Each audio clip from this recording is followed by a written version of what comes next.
may kwento ko lang. May nagbigay sa akin ito. Ito. Beans ito eh. Yan o. May munggo, red bean, at ano pa ba ito dito sa loob. Basta ini, mga maraming kinds of beans yan siya. Then, binigyan niya ko nito. Sabi ko, baka manggang yan ha. Kasi nga, parang manggang yung itsura. Hindi. Sabi niya matamis daw.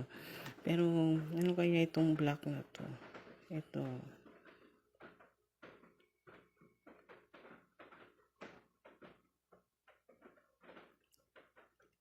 Minatamis sa kanila ito eh. Bawat country magkaiba yung ating style ng pagluluto. Kagaya dito, yung mga beans nila minatamis. Sa atin usually yung mga beans ginagawa nating ulam. Sinasahog sa dahon ng ampalaya, kalabasa, okra, malunggay, di ba? Sa kanila, ginagawa nilang minatamis.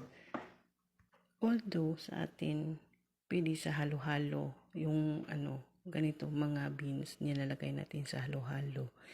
One time, pumunta ako sa market, pumili ako ng munggo kasi gusto kong ilagay isahog sa dahon ng ampalaya. Tapos, sabi ng tindera sa akin, sabi ko, bibili ako ng munggo. Tapos sabi niya sa akin, gusto mo ba ng sugar? Sabi ko, hindi. Kasi, gagawin ko siyang gulay, ihalo ko siya sa gulay. Sabi niya, kasi usually sa kanila, pag may munggo kang binili or any kind of beans, ang pagkakaalam nila, gagawin minatamis kagaya nito. So, di ba, bawat country magkaiba talaga yung bukod sa kultura, magkaiba yung panlasa natin. And sa atin, mga Pilipino, mahilig tayo sa maalat. Sila mahilig sa matatabang.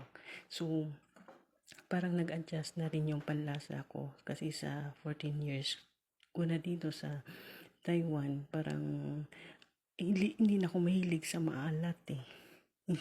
Parang pag umuwi ako ng Pilipinas, pag nakakatikim ako ng luto sa bahay, grabe ang alat. Parang na-adjust na ako sa panlasa nila dito na medyo may pagkamatabang. So, ganito. And then, matagal pa naman expiration nito eh. 2027. Diba? Ang laki ng pinagkaiba, no? Ng kinahiligan ng bawat bansa. Minatamis to. Beans na minatamis. Siguro syempre sa iba na hindi pa nakakapunta dito or hindi pa nakita ng ganito. Ganito talaga yung pagkain dito sa ibang bansa.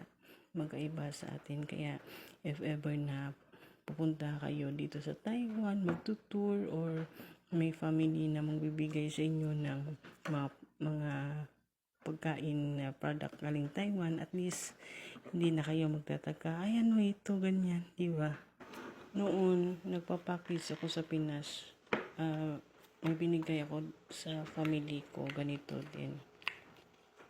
Tapos, may kutsara siya. Then, buksan mo lang dito. Meron din isa nito, kulay blue. Peanut naman siya, na may gatas.